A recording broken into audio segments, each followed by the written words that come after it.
Step into the ladies' room with Clarissa Kente, your kingdom concierge. Step into the ladies' room with Clarissa.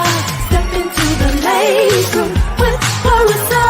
Step into the ladies' room with Clarissa. Step into the ladies' room. Step into the ladies' room with Clarissa. Step into the ladies' room with Clarissa. Step into the ladies' room with Clarissa. Step into the ladies' room. Topics that interest you. Fun and minister too. She's on the cutting edge. Come and join the kingdom concierge. Step into the ladies' room. Hello, hello, hello. Y'all caught me doing a little something before I got on. Welcome back to the Ladies Room Talk Show. I am so glad that you're here today. We have a great guest today. She is no stranger to the Ladies Room, so I know most of you know who she is. But before we get started with that, I want to go back to last week. Listen, if you missed last week and if you are not in the Ladies Room, you missed an amazing treat. I had some awesome and amazing entertainers in Birmingham, Alabama. They both participated in, they were at the World Games of this year, and that's the 2020 World Games, and that's something that Birmingham was blessed to host, and it was just really good and gave an opportunity for our local talent. And they're not really local, it's kind of local, I say that in a loosely, because they perform all over the world. So, but they were able to perform and just really gave them another way of utilizing the gifts that God has given them. So Yolanda Green and Logan the Entertainer was here with us last week, and we had so much fun. They gave us a little snippet of their songs, and both of them have new songs that are out. They were able to kind of give us some of that too. So if you missed it, go out to the Ladies Room. That's Ladiez, the Ladies Room Facebook page. Hit like and follow. Go out there and listen to it. It was really, really, really good and quite entertaining. And again, I want to thank them so much for being a part of the Ladies Room last week and sharing their experience. It was a great experience. Each one of them had a different experience as to how they were chosen to be a part of the Ladies Room, to be a part of the World Games.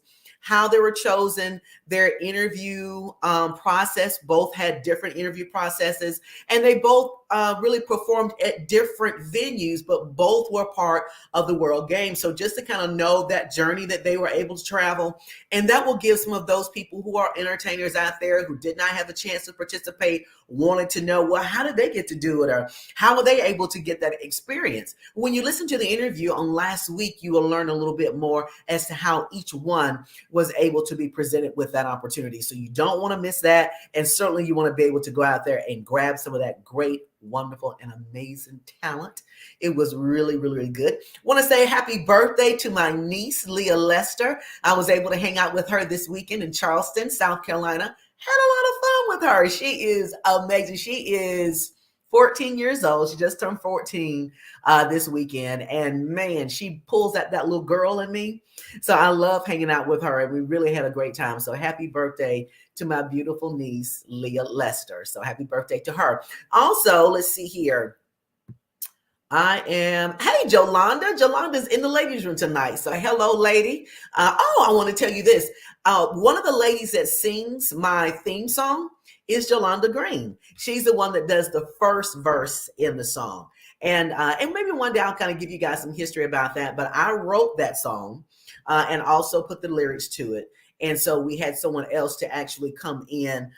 We had Ernest Eccles along with Jim Lowe Jr. They both collabed on that and was able to score it for me. So just really had a great time putting that song together. And Yolanda Green and Keisha both came in to sing that for me. So that was a really fun time. And they really did a great job with that. So thank you again, Yolanda and Keisha. Now, coming back to the Ladies Room Talk Shows, my good friend, Dr. Juliet Arrington. I am always excited about having her in. We really don't get to do what you want to call girl time right now. She's busy doing her thing. I'm busy doing mine. But we spend our girl time in the ladies' room. Well, most ladies probably do. So I want to bring her back in. Hello, Doc. How's it going? Going well, thank you. So you have been traveling, and what a lot of people don't know is that you participated in the World Games as well. Well, yes, the school did, as a matter of fact. Yeah, our school actually has a footwear company called B&O's Footwear, and we were privileged to design 6 of the shoes for the World Games. Wow, how nice. And you know what was so funny? I came out during the World Games where the vendors were. And so we went through and we did kind of like a vendor stroll, is what I like to call it. And so we were able to talk to the different vendors that were at the World Games just to bring some more traffic and awareness, because we knew the traffic was down for the vendors out there. And so I think we came to that vendor, but I think I saw you after I left. I think you were talking to someone else. I was like, is that you? I wasn't sure. But I think we did come by your booth as well. Just didn't make the correlation. But I did see the great designs that were out there. And that was really cool. And you said that's associated with your school, right? Yes, actually, that's our, schools are required, especially private schools are required to have fundraisers, especially with our accreditation organization. Right. You have to have a fundraiser. And I just didn't think we were supposed to be selling cookies and doing spaghetti dinners. Right. Okay, for the ones who do that. So I am not knocking it. I just see that being the vision, but a business made sense. So we looked into it and we found a manufacturer in Italy, and we get a chance to design. So we don't have to do anything except design. Everything is done there. All of the social, as far as ordering, everything is online. So it was a perfect partnership and marriage for the students. Wonderful. And I think that I saw an article too, maybe of some interviews with some of the students with that organization there. So I thought that was pretty good, pretty cool. And I think you also did some backup singing with some celebrity folks. Yes, let us not forget about that. Yeah. I wasn't trying to go there, but yes, we were so excited for the opening ceremony. I am a studio singer for Audio State 55. And so Dr. Panion was over all of the music production for the World Games. And so that gave us privy with the artists to be able to back up all of the artists for the opening and closing. So I did the opening, unfortunately, out at the World Games. I caught COVID, so I could not close, but definitely we got in on the opener. So I was singing from the bed. I'm sure. And watching the closing ceremony. In fact, I was texting. I said, hey, guys, I'm not there, but I am there. Yeah. Oh, goodness. I hate that. Yeah. I love Lionel Richie. He is one of my all-time favorite artists. And just to know that I couldn't see him right there in public, it was like, I know. But next time, because you do a lot of backup singing for a lot of celebrity artists that most people don't know about. And I think that you actually flew in from singing backup. Who was that you were singing backup with that you flew in from? It was India Ari for Black Girls Rock. Okay. Yes. Yeah, I love her. She has an amazing voice. She is amazing voice and an amazing and humble artist. I love me some India Ari. Yeah. She's, I mean, it's, when you meet these artists like that and meet these superstars, it is just so refreshing when you find those that are very personable. Right. You can be famous, but you can still stay personable. And they've been wonderful artists to work with. That's good. And you, like you said, it is very refreshing. I have, just in the industry that I do, I've interviewed a lot of them. And some have not been the most humble. I like the word you use. They have not been the most humble. And I get it. I have to say I get it. Not that I like it, but I get it. Because in that industry, and you know this, Doc, that in that industry, you come across so many people. And so you want to start off being great and happy and loving to everybody. And everyone does not have good intentions. Some people will use you, they'll use your gift, they use your talent, they use your affluence, your influence to get what they want. And they will do whatever it is that to cause that. And sometimes it just really turns some of our celebrities into celebrity monsters. I use that word loosely, but because of the hurt and the disappointment that they've gotten by trying to remain humble or operate in a spirit of humility. And I get it. But I do like those people who are able to get through that and still maintain the spirit of humility, because everyone is not like that. Exactly. And so like I said, I'm thankful to that we've met a lot of them that are just very, very kind and very, we're the background singers. And I guess, you don't want to mess up the background singers. They can mess you up. Okay. All it takes is one chord. Is not hearing that. And so definitely our vocal person that's over us, we're going to have to be tight. Right. Oh, that is great. And I'm very happy for you and excited about it. And you do so many things. And for you to be able to do everything that you do and then run a school, I think is really huge. Let's talk a little bit about that. I don't know if a lot of people know. Hey, Doris, how's it going? Doris Sunday? Yes. Hey, yes. I'm glad she's in tonight. One of our essential people during the pandemic and continuously. Yeah, she's the front line. She's what I want to call a frontline worker. She's a front line. Yeah, she has been true to it. I've been watching some of the things that she's been posting and how she's taking care of people. And really, to be honest, she's still on the front line, just dealing with other things, monkeypox and all this other stuff. So our prayers continue to go out with her along with other frontline workers. She says yes. So we'll keep you uplifted. So let's talk about the school. I think it's for young professionals. The academy. I want to make sure I do it right. You trying, girl. I got about 3 words right. Academy, young professionals. The American Academy for Young. Oh, okay. I missed 2 words. You're good. I'm trying. Well, the school started in 2003. So, and we opened to the general public in 2007 because, we kind of wanted to see this model of education where you got this boutique and it's only 12 people in the whole school. Yeah.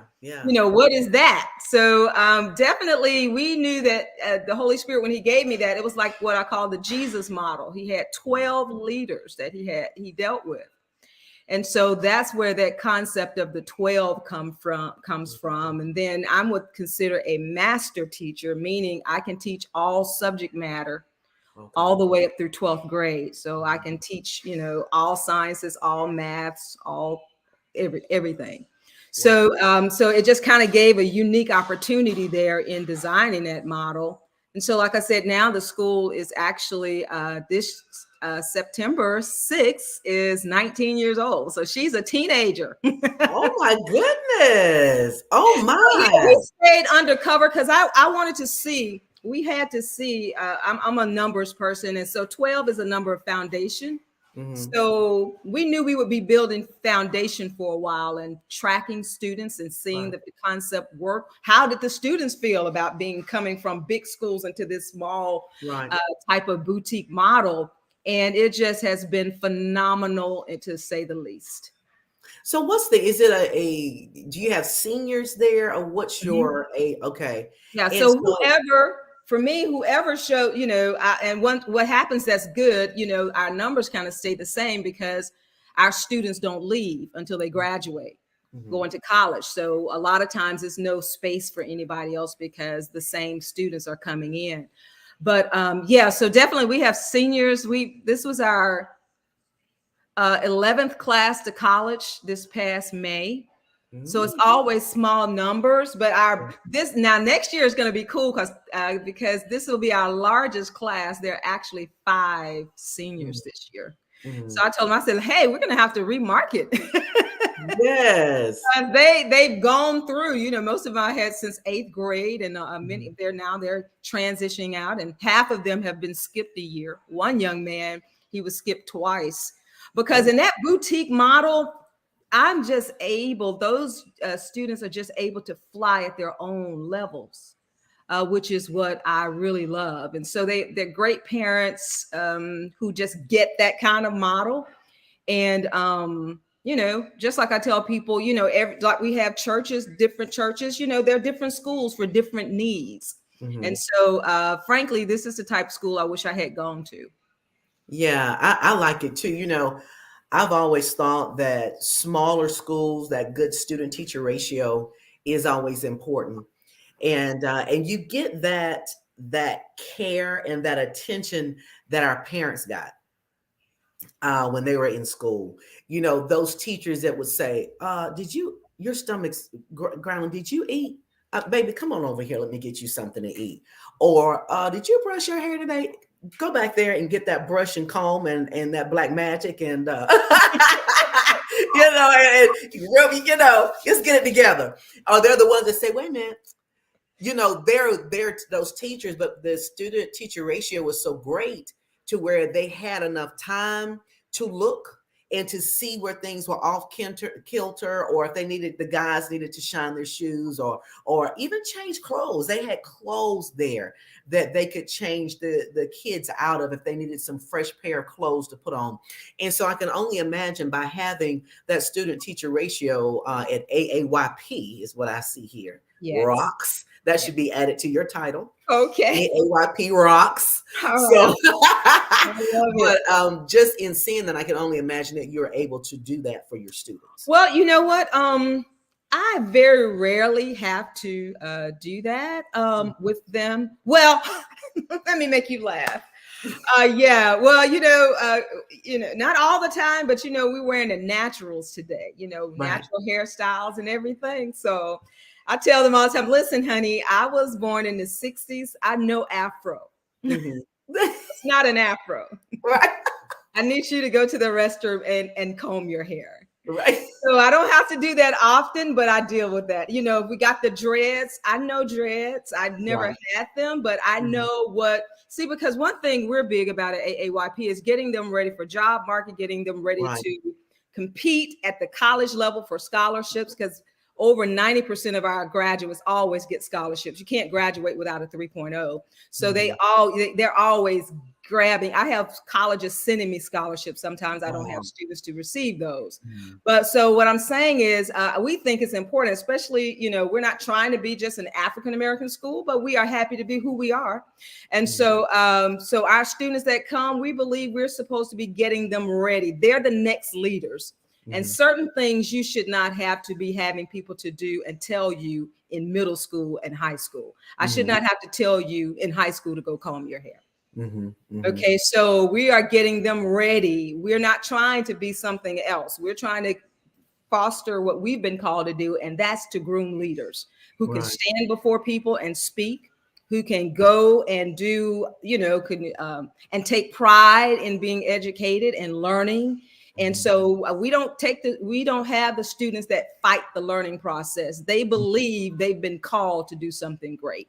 And so definitely that's the kind of school we felt was needed, where students, could feel safe to love school and not be, bullied about it, or, that they have this intellectual side of them, you know what I'm saying, and feel confident in that. So we wanted to make sure we brought a model where those students could come and flourish. They would be amongst their own from the perspective of, everybody wants to learn. For some of them, if they get a C, man, it's like, I said, you're going to get better. Right. They have their own personal goals, and that's so important to begin to build into our students, especially African-American students, that mindset of excellence, that mindset of knowing when to, like I tell them, guys, I have my artsy side, but I also have my business and my academic side. So actually knowing how to go in and out under those particular umbrellas, so to speak. So so it's very important for me and what I have to do, and even the model that we're getting ready to expand the school. But it's important for me for them to have that sense of preparedness, and not come in like everybody's dysfunctional and don't know how to comb the hair. I'm not talking, because I'm one of 18 children. I've seen not being able to have sometimes what everybody else had, but my mom we didn't know we were poor till we got to college, because that wasn't something that was always heard around the house. It was told, right. You can do it. But when the lights went off, I was like, okay, something going wrong. But anyway, my mom was like this. She's like, baby, it's gonna be all right. Everything, God's gonna work it out. And he always worked it out, and things happen. But what I'm saying is sometimes those, but even in that, my mother had a standard: get your work while it's light. Candles in the room. You know what I'm saying? So I know what it's like to come from sometimes disadvantaged financially, but I know the most important thing is not to let that get into the child. Right. So I'm sorry. When you let me see, is there a interview process to get into AAYP? Is there certain credentials that you're looking for students to be accepted? I know there's probably a certain amount that you can accept. What's the requirements? Well, the requirements are, number one, I ask parents, did the Lord send you here? I am a big proponent, in life, when we get these kids, we need to pray about everything concerning them, because they're going to grow up one day and reflect back. And so, they need to be connected into the right school with the right people. So, and I know how culture is, but I'm big on that. So I asked them, did the Lord send you here? Or are you trying to run from a school because your child, so it doesn't, we look at the academics. So we will take a student if they have a C average coming in and, and work with them. And they go beyond what they could have ever possibly thought. But yeah, so we do interview the parents primarily, very important, because, sometimes, we've had people come in, well, I'm getting into my theater now. I'm like, he don't want to do no work. I can't do nothing with him. And, and I know y'all got a small school and y'all could do something. And already we know it's a no, because, we're not trying to, number one, listen how you're talking about your own child. Right. We're going to be saying he's a leader and he can do all things. Right. You're saying he's bad and he won't do anything. So we're going to have a problem, because what's already built into the mind of a middle and a high schooler. They're coming to me as a high schooler, and I'm a counselor as well, certified counselor. Certain things are built into the mentality. That's right. And it takes time to break out certain things. So it just depends on how embedded it is into the psyche. So a lot of times we've taken little grandmamas on fixed income, but she said, I believe my baby's supposed to be doing something great. And I'm like, grandmama, come on in here and bring that baby. Young man on in here. And we screen the students. I have to talk with them. They need to see me. I see them so they can feel me. Because, children are very perceptive. Yes. They know teachers that can get away with things, and they know teachers that don't. They can't. And then they know teachers who are like being strict with me, but they care about me. That's right. And I can't, like I tell our students, I can't let you go low. I can't let you perform lower than the capability which I know you can do. Yeah. Because at the end of the day, I will stand before the Lord. And Hades wasn't built for me. That's right. It's a little hot. Oh, yes. It's hot here. Ministry. Christian schools, we're going to be held accountable. So it's not about warehousing students and just getting a bunch of money in. Yeah, that's very convenient. But, sometimes you can get into the same thing you see in other places, overcrowded classrooms, right at the Christian school level.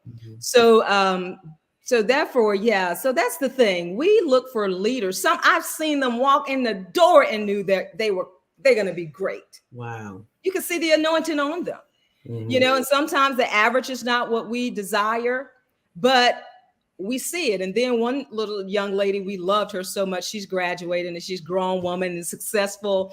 And she came in with her mom in our board because we screened, and she was crying. She said, I need to be here. I need to be here. She became one of the star students of our school. So that's what I'm saying. You know, it's about praying where you need to be so that student can sit in that environment that God has crafted for them. And then he'll take them to the next level and they'll meet the other person on their journey of education. Right. Mm-hmm. So I'm just one of the leaders in the journey of a student's education. Mm. I was talking to a client today, and my company, we produce podcast productions for various clients and businesses who want podcasts. And so one of the clients came in today, and they were talking, they had an educator as one of their guests, and they were talking about how teachers that she has come across when she was a student that were very negative, told her that she was dumb, and that she wouldn't amount to anything. This is things coming from teachers. And so, students are very impressionable at that age, and they're looking to adults to be their motivators. They're looking to adults to be their promoters. And when you're looking for, you have an expectation of something or someone, and they don't fulfill that expectation, it's very disheartening. And a lot of times it can be something that could scar a kid for life. Now, it did not scar this young lady. She is an instructor to this very day, and she used that as being a motivation for her. And so I like what you're doing, Doc, because you are doing what some teachers aren't doing, what some adults aren't doing. And so where a negative word can scar a child, the word of affirmation and encouragement and and speaking favor over their lives molds them into being successful. And so I have to say kudos to you, and I'm very grateful for what you're doing and the model that you have for these young people. Because today I heard the exact opposite of an experience that this young lady had when she was in school. She just happened to be one of hundreds of students who probably hear this every day that was able to beat the odds. And so I'm very grateful for what you're doing. I know exactly what you're talking in terms of, because I won't name the college, but after I left Ramsey High School, I went to an institution here in the state of Alabama.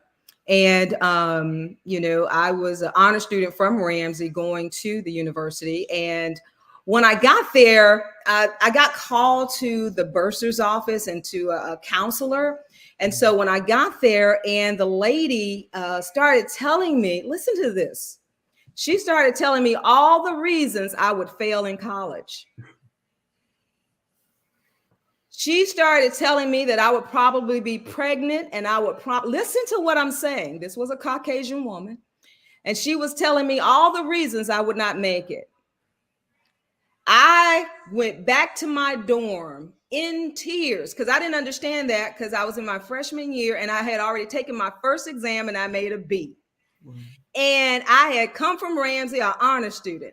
I could not make any sense or heads or tail of what that lady was saying, but I went back to my dorm and I just cried. And I went back home that weekend and told my mom, I want to come. I'm going to go to UAB. I want to leave. And so now in hindsight, when I look back at that, I know why that occurred at this particular institution. I was poor. We were below the poverty line. So I guess that was a part of a system, obviously, that they had in place for low income kids coming in, because she couldn't have looked at my transcript from Ramsey, and she couldn't have gone to my instructors in college to see that this young lady is doing well in college. Mm-hmm. So for her to say that, so unfortunately, there are some people that are set to offset destiny. Right.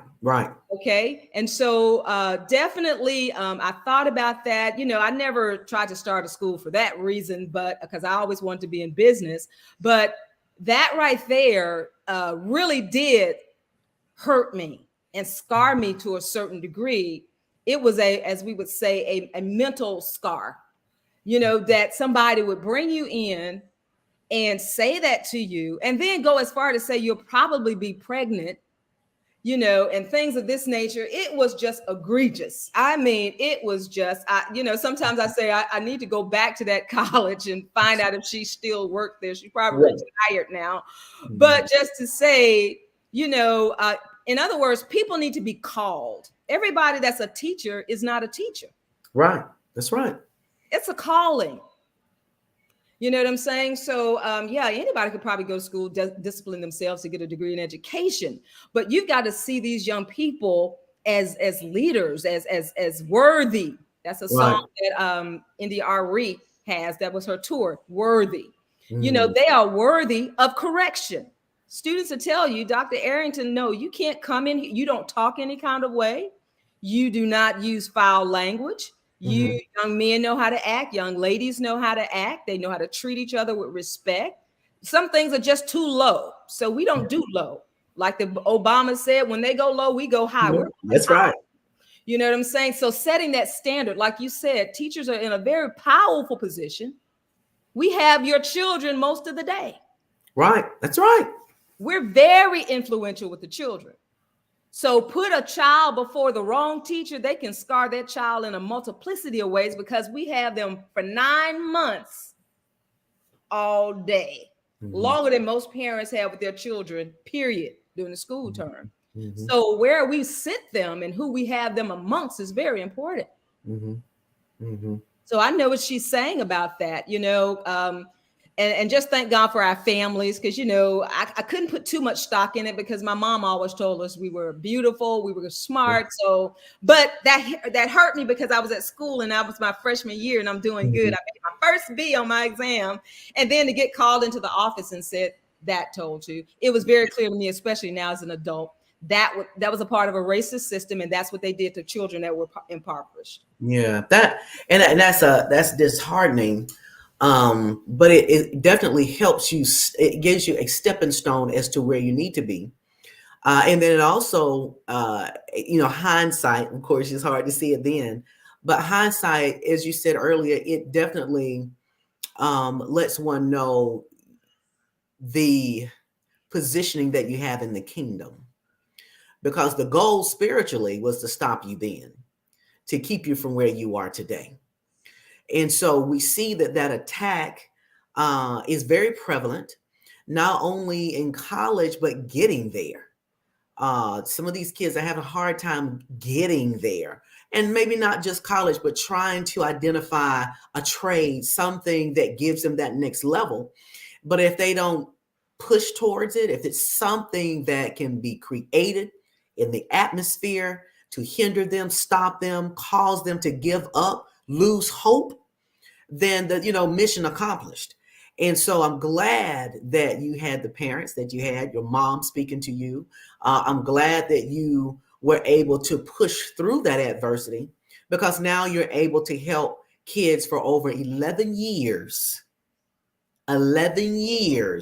position them in such a way so if another person like what you ran into, if they were to run into someone like that, they know how to handle it. They do, because I've told them that story, and just kind of getting them ready for, unfortunately, sometimes an unkind people that are very unkind out there. And we still have racism, but we still know how to act. You know what I'm saying? And we still are proud of who we are. When we walk in the room, we expect the atmosphere to change.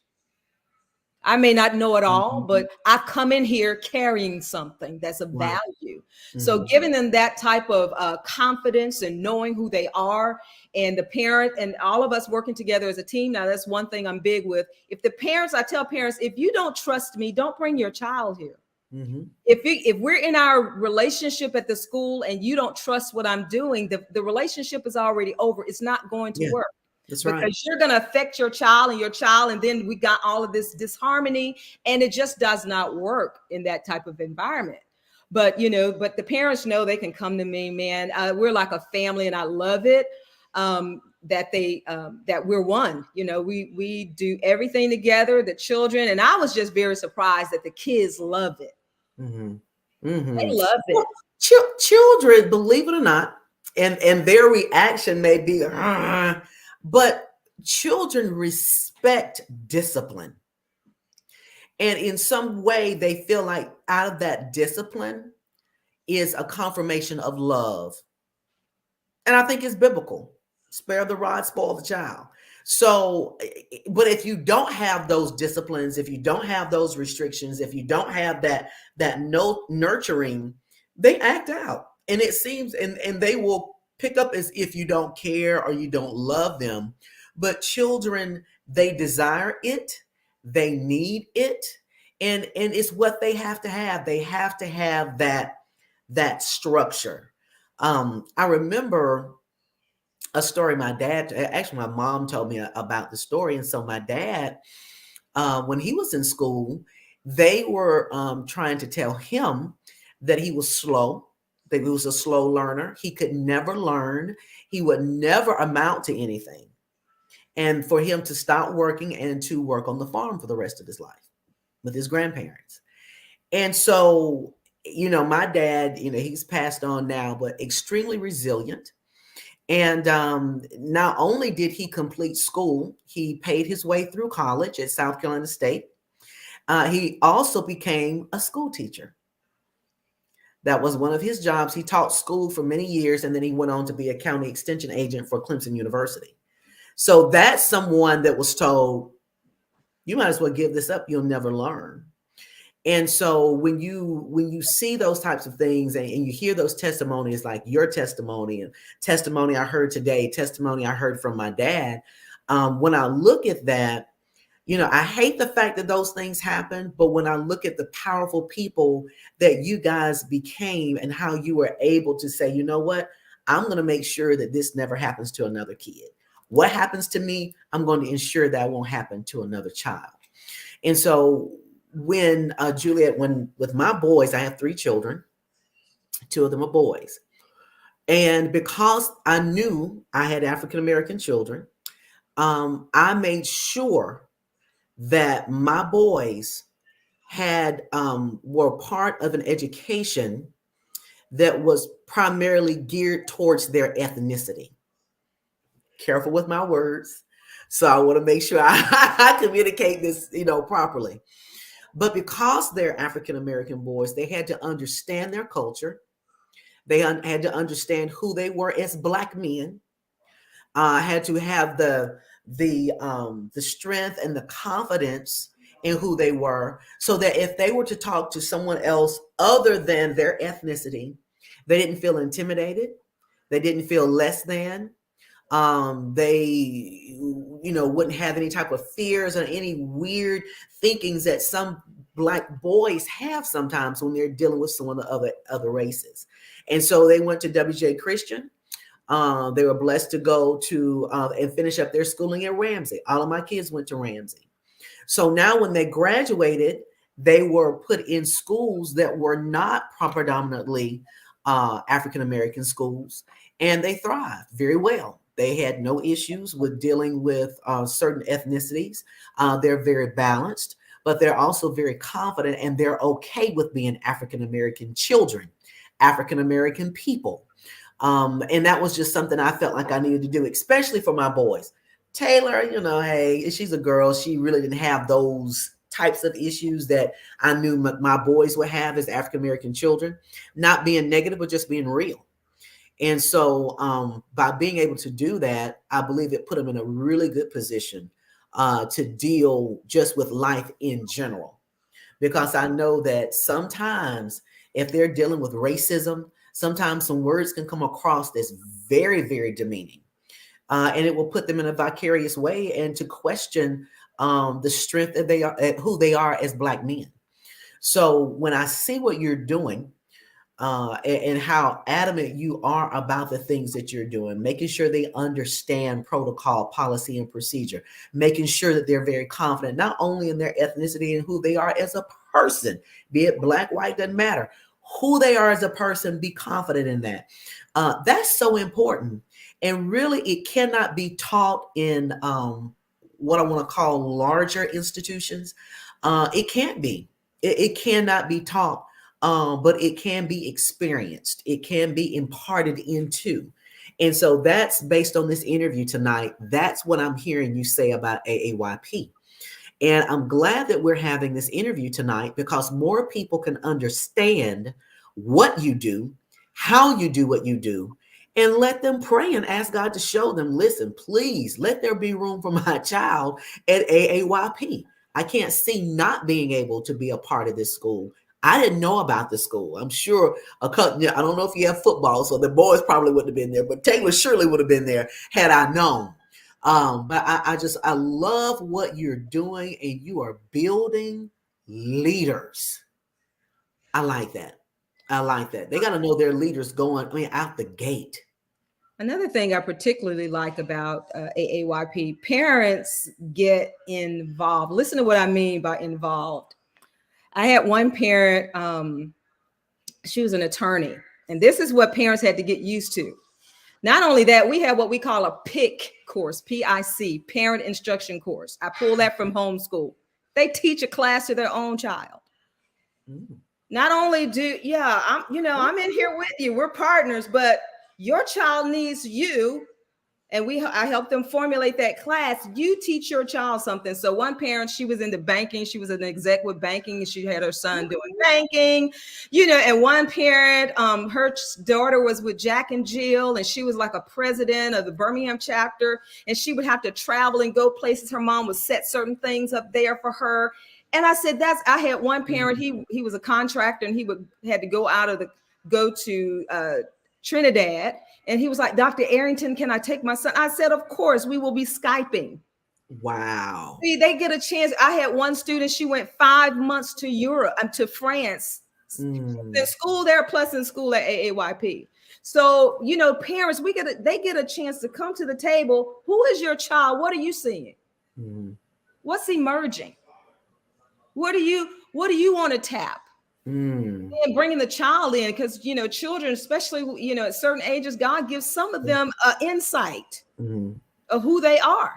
And so they come to the table with Dr. Arrington. I'm very interested in this. And so that senior year is what I really like, because that's when we can turn, as the kids would say colloquially, we can turn it up. If they know what they're going to major in, we build that senior year around that freshman year of college. Wow, that is so wonderful. Yeah, classes, so I'm just saying, we want to create. Yeah. We just want to do what we're birthed to do in the earth by this school, and get these leaders ready to go national and global. And I tell them all the time, you guys are national and global leaders. That's the word the Holy Spirit told me. I'm dealing with national and global leaders, and he just didn't say that. They are going. Past students, they are doing national and global things with their degrees. So I track them all. They're finishing college, getting those degrees.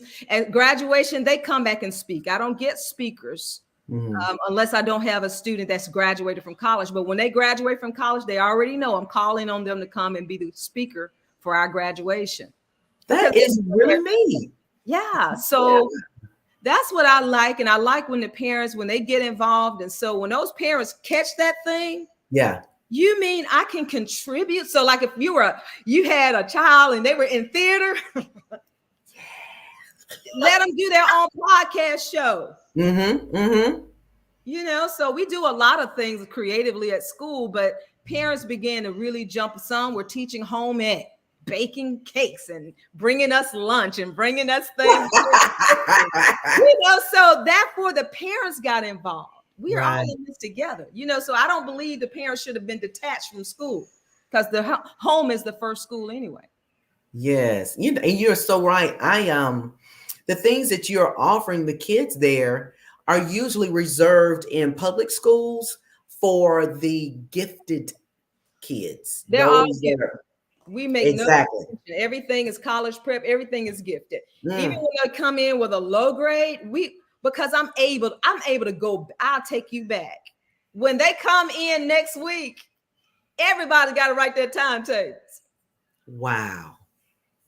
Everybody's got to do certain fundamental skills.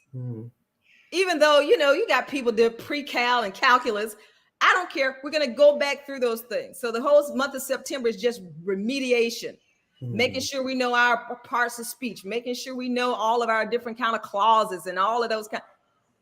And then the younger ones, that's why I'm able to advance students, because they're catching things. I don't make them come in, but sometimes they can catch what the pre-cal students are doing. Something went off in their mind, and it's like, okay, now you go on back to your classroom and finish your thing. But they're able to kind of capture things, even though those subjects are taught separately. But it's a fun thing, So it's work. Believe me, it's a lot of work. But when I see the outcomes of what these students are doing, and when they get grown and they have their children, my child is coming, Dr. Arrington. Okay, I'll still be here. That's fine, but I'll be in a different capacity. Right. So let me ask you, Doc. So is it 8th grade to 12th, or how young are you accepting them? 6th grade. 6th grade. Okay. Okay. Yeah, this year I have a 6th grade. I haven't had a 6th grade in a long time. So I'm excited for this little fella. He's so excited. Oh, he came for pre-orientation with his tie, and his parents said he was so excited about getting his shirt and tie and his slacks and his dress shoes and all of that. And when he was just sitting there. So see, when they dress for success, they believe it. That's right. And I treat them like college. We do what we need to do. When they come in, some of them, one little guy used to get his coffee and have his newspaper, cross his legs, honey. I let them fly. Yeah. Hey, you young man, come through. All right. I love it. I've had them come in, those guys, they put those suits on, man. It's like a whole different world. It is. But even with older young men, when they put a suit on, it's a different swag about them. Yeah, it's a different posturing, and it's like that with girls too, but definitely with guys, And when you see that, it does something to the female population too. When they see those boys walking through like that, and the things they learn in leadership, and they really are helpers one of another, and so it's just a beautiful thing. And their setup is like an office. It's not like a traditional classroom.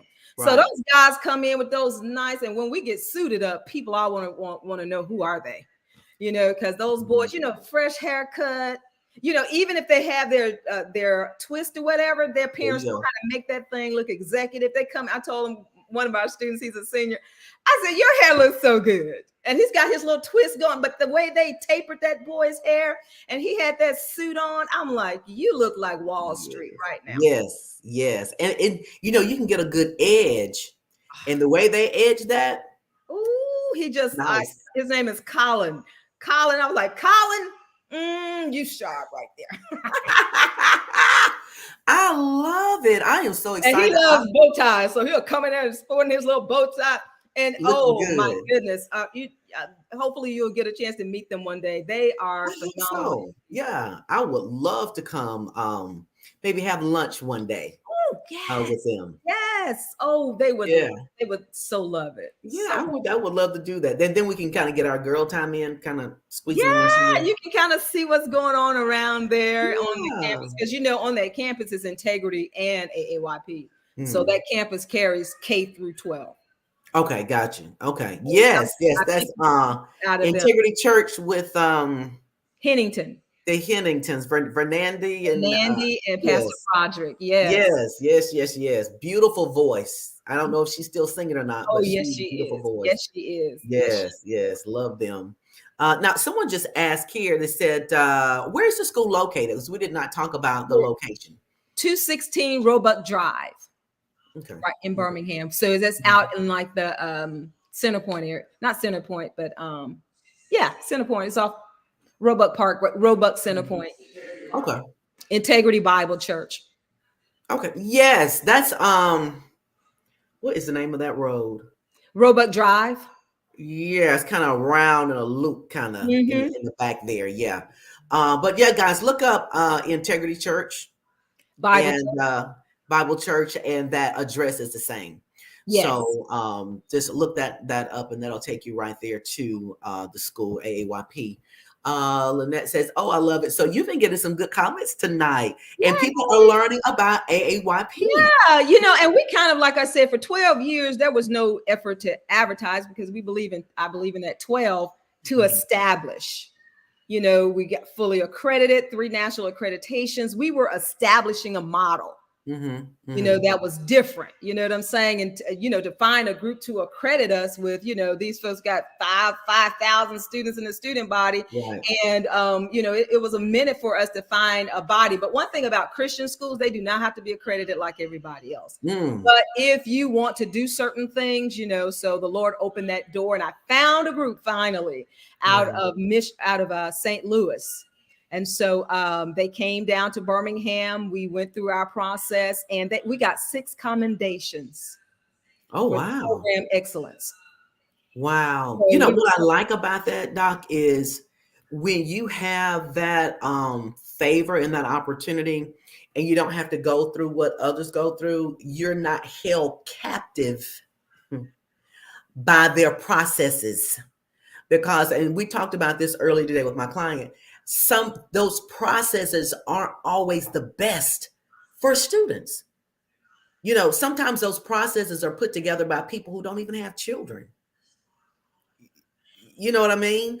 And so when you don't have to be held enslaved by something that doesn't necessarily work, and you have an opportunity to not only use your training, but also be led by the Holy Spirit to teach and lead and guide, and to have the liberty to do so, I think just speaks volumes.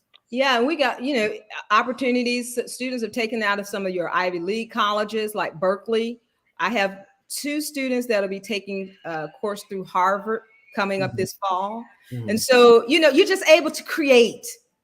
That's what I love. When they're all different, I get a chance to look at these leaders, and they're different. Where they're weak, work on that. Where they're strong, what's emerging out of them. Some of them are like great communicators. So, you may think in terms of broadcasting, you may think in terms of, but a lot of them already have kind of, God has given them a sense. Right. And so my thing is, though, at the end of the day, to get you ready for the next. So when you enter into that college or whatever, your foundation is strong, your resume is strong, your transcript is strong, your service is strong, and all those kinds of things. And then now I'm moving this year because, everything is about branding, right? Everything now is branding. So we're going to do a flip book resume this year. We're going to turn it up. We're going to turn it up. So when you go to college, here they got a flip book. Who does that? Right. But I'm just saying, let's get ready for what's going on now. And that's what I do appreciate. And our board is just so wonderful. When I move them kind of fast. I think they think like, what in the world? This is like a freight train. Yeah. Not a freight train, but a passenger train, that Aerostar jet plane, comes in with these ideas, but they look at it. Of course, I have to put the rationale behind it and say whatever.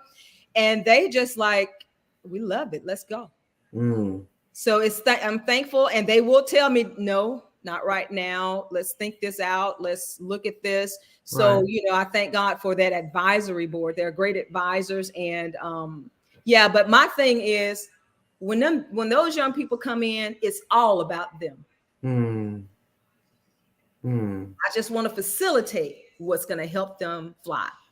Yeah. Wow. With all that I can bring to bear as a resource. I've had them travel overseas. They've, going to like Paris, going to all kinds of places right out of that little thing. Because God opens up doors. I asked one gentleman, because I thought maybe this other organization some students were a part of, that they put their name in to be ambassadors for the U.S. They said, we didn't do it. God will work miracles. Yes, he will. Yeah. Yes, he will. I don't know where it happened, but they went. God works it out. I had one time a little single mom with 2 daughters. She wanted Blessing and Crystal. That was my girl. They finished with college, both of them. Blessing and Crystal, their mom came in and she was crying. She said, I just want him to be there. I had done a workshop somewhere. She said, I want him to be with you. I said, let me ask you something. She said, but I don't have the money. And I said, listen, did God tell you to come? I said, he'll work out the rest. To make a long story short, a little Catholic lady who knew her from childhood, paid the girl's tuition. Another gentleman she knew who liked her so much bought the girl's books. Wow. Took care of everything that they needed, and the girls graduated at the same time because Crystal was 11th grade. She was a year behind, but Crystal said, "I want to go with Blessing." I said, "Well, you're gonna have to work it." Right. And she worked it and finished. Both of them, like I said, finished college, and they are into their lives. I think she worked at Ladiez or something like that, engineer. But anywho, so it doesn't matter. The money has to be there, but God will work it out, and that's what I've seen. Yeah, he will. I see that you have a very big fan here that has so dutifully given us the address to Integrity Bible Church. Hey, sweetie. Probably your biggest fan who's in here. So tell us how that works. You're very driven, and you always have been for the years that I've known you. And but what I have also noticed is the support that you have from your husband. I met that guy in 9th grade at Ramsey. We met in high school. So you guys are high school sweethearts. Yes, we marched in the band together, but he really couldn't play the saxophone. I could. Taken. Okay, but anywho, we're gonna laugh about that when we get off. But yeah, I met Kevin. Let me tell you, it was just really. I met him in the 9th grade. My father had died that summer, and I was in the band. I went to Center Street Elementary School, and so that's August. My father passed away, and at coming from Center Street, I played instruments, so I played the saxophone, and so I got in the marching band at Ramsey, and I met Kevin in the saxophone section at school. And in our 9th grade, probably 10th grade year, I remember this. It was Miss Faulkner, so that was 9th grade. He was coming in algebra class. I was going out of algebra class, and I heard this voice say to me, "He's going to mean a lot to you one day." And I was like, "Okay, he's cute though." That's right. I say thank you, Lord. But I kind of had my eyes on the senior. But anywho, oh Lord, bless his heart. Poor Pastor Kevin. And he was just such a look at that shade. That was for your saxophone comment. I'm throwing shade, but anywho, yeah. So we went to Ramsey together. He was always such a nice. His name means kind. Kevin means kind. Yeah. He was always so kind and silly. Wow. He told me, he said, "You always thought you were grown." I said, "You were just silly, okay?" He and his little group, Bobby Bean and all the guys, they just laugh at everything. But definitely, I met Kevin in high school. We stayed friends through high school. We both went to that college I'm not going to call, but we went there together. And, and then Kevin, he just was always there. And at college, he found out I was engaged. Now, I'll just go ahead and tell that story. I won't tell it all. I won't say anybody's name, so that just in case that was your cousin or your uncle. Kevin, and when he would come around, I would take the ring off. No, I would take my ring off. And but he found out. So he said, my nickname is Judy. He said, "Judy," we were in the cafeteria. I never forget it. He said, "Are you engaged?" I almost swallowed that fork. I was like, well, I didn't have to say any more because I just looked at him and he knew that was yes. He said, "Well, I need you to know you're about to get married. And we cannot be friends. I can't be coming over your house and we hanging out and having fun." He said, "So I just need you to know, you're going to be a married woman, and that's we can't no longer be friends like that." I went home that Friday because I was going as far as buying invitations, looking at dresses. When Kevin said that, I could not sleep. So that weekend, we were supposed to be doing some more things. And my mom said, "Well, Judy, she just came. Mamas can pick up. Thank God for y'all. Mama's good. Yes. They can pick up them godly mamas. They pick it. The Holy Spirit pick it up. Download. We don't care how old they get, high school, college, whatever. He'll talk to us. And she came by because I played the piano a little, and she came out and I was playing, and she said, I never forget, she had the dish rag. She was in the kitchen doing some things and drying off dishes. She said, Judy. I said, ma'am. She said, you're not saying anything about the wedding. She said, do you want to get married? I said, no, ma'am. Oh my. So I ended up giving the young man back his ring, and I knew divinely that was a divine interrupt, because that was not my spouse. That's right. That was another woman's spouse, and I was Kevin's spouse. So we ended up, I broke that relationship off, and we just remained friends until the time came where we got engaged, and that's 37 years later. Oh my God. Of marriage. That is so beautiful. Not to talk about high school and all of that. So yeah, we've been together a long time. That's beautiful. Well, I will say that the years that I've known you, and I've always seen him there making it happen. Very simple. And yeah, so you guys have just really been an amazing couple to watch and to glean from. And I'm not one of those to put a lot of pressure on marriages. I've been married it'll be 29 years in February. So I don't do that. I know you understand. Okay. So I don't do that. But what I do is, I like to commend people when they're doing well. And you guys have really done just an amazing job in supporting each other and growing. Everybody is growing in their own thing, but it blends together. The ministry that you guys have together, and he's pastoring the church, and you're coming in and you're leading the praise and worship, and then he's helping. It just all blends together, and it shows the strength and unity of one.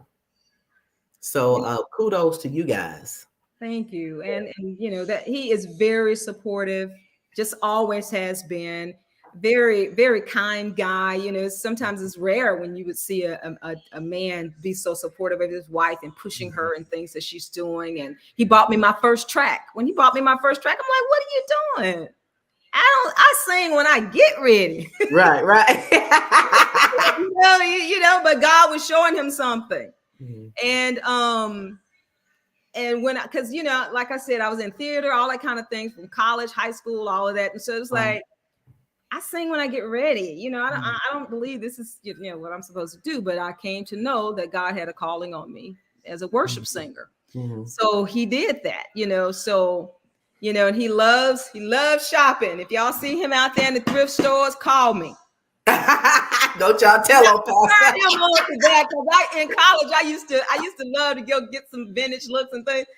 Then I'm like, Kevin, where are you? I'm gonna stop by. I'm like, I'm gonna put an APB out on. Then go work, because he's retired. Go work at the thrift store, because when the truck's showing up, the discount days. I'm like, right. You're being the most right now. But he definitely is a wonderful man, a wonderful father. Any man who loves his mother and father and brothers and sisters, especially his parents, and totally respect them, that's a man with a very good core. That's right. Yeah, you spot on. Honors them, respects his sisters, loves his family. He is a family man. Wow, that is so wonderful. This has been a great show, learning about you, about this school, and people getting to know you. It's surprisingly enough, there are some people out there who may not know Dr. Juliet Arrington. Maybe not. I can't imagine, but maybe. And so, because I do have people who come on from different states, and watch us, and so people are able to get to know you, the person. Some people may know you just as, a singer, and not know your personality. And so when people are able to kind of see you and to see where your passion lies, and clearly it lies with your family, clearly it lies with your students and what you do.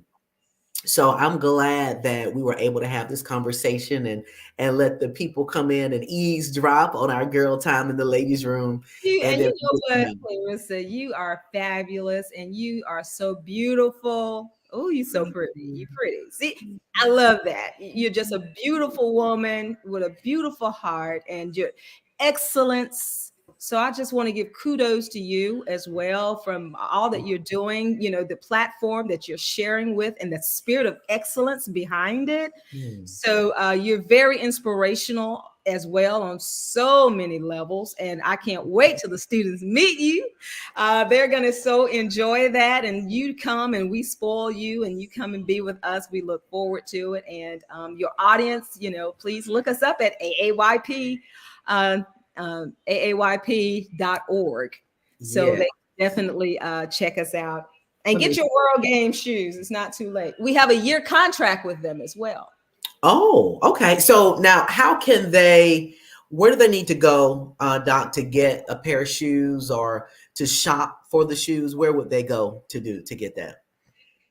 They can actually go. Can you hear me still? Okay, I'm Yes. sorry. My computer did something weird. But anyway, they can go on the website and they can go on the tab at the very end, hit more, and it'll take them right to the page with the link that goes to the website for the shoes. Okay. What's the website, Doc?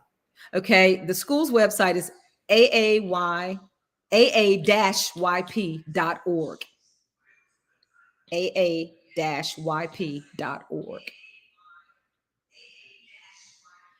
Okay. Let's see if we can get that up there. Okay, Is that it? that's it.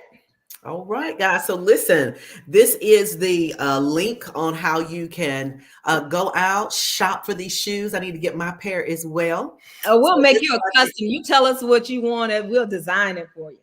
the ladies' room. Ooh. All right now. So I got to get a pair, guys. And listen, Doc is also doing different fundraisers for AAYP.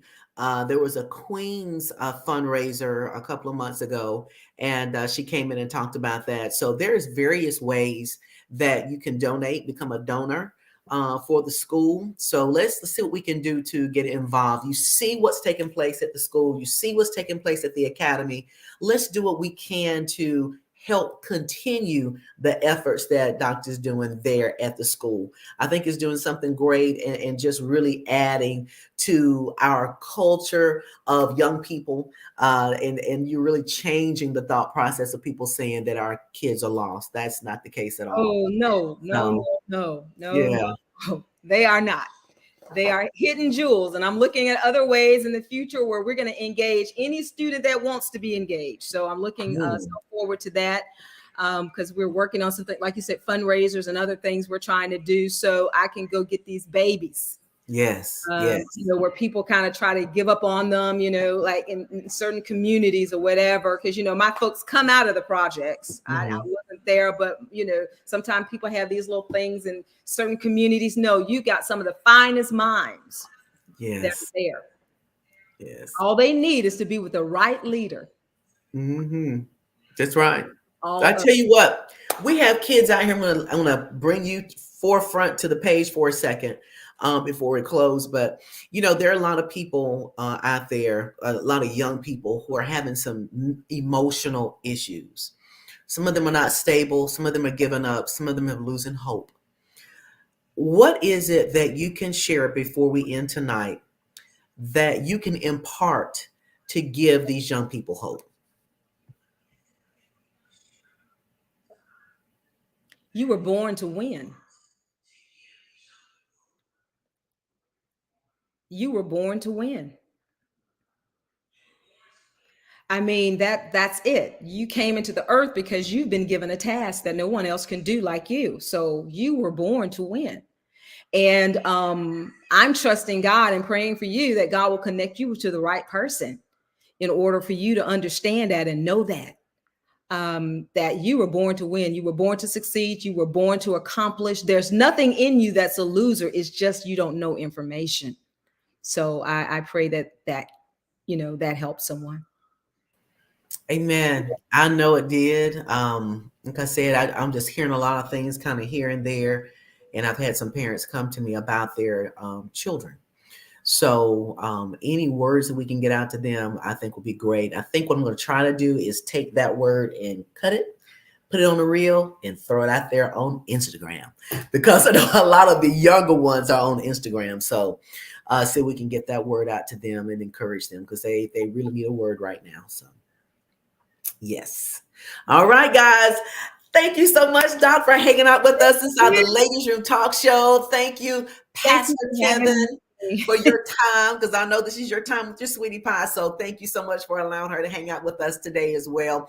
Guys, listen, continue. If you're just joining us here tonight, go back, listen to the whole show, because this show has been simply amazing. Learning so many things. I'm telling you, it has just rocking the nation. AAYP, rocking the nation. And yes, Doris, everybody who's listening, the young people, you are born to win. Again, Doc, thank you so much for hanging out with us inside the Ladies Room Talk Show. Guys, listen, we are going to be seeing you back here next week, Monday night, 7 o'clock p.m. Central Standard Time. And be on the lookout. There's some things that I have coming up new. One thing I started, but just the time would not allow me to continue it, but we're going to be bringing it back, and that's nightcaps. So look out for that. We're going to be doing a little bit more of that, especially in the month of September. So stay tuned. Again, Doc, thank you so much for hanging out with us on the Ladies Room Talk Show. Guys, you have a wonderful, safe, amazing, and prosperous week. And remember, Dr. Juliet Arrington told us all, we are born to win. Good night. Good night.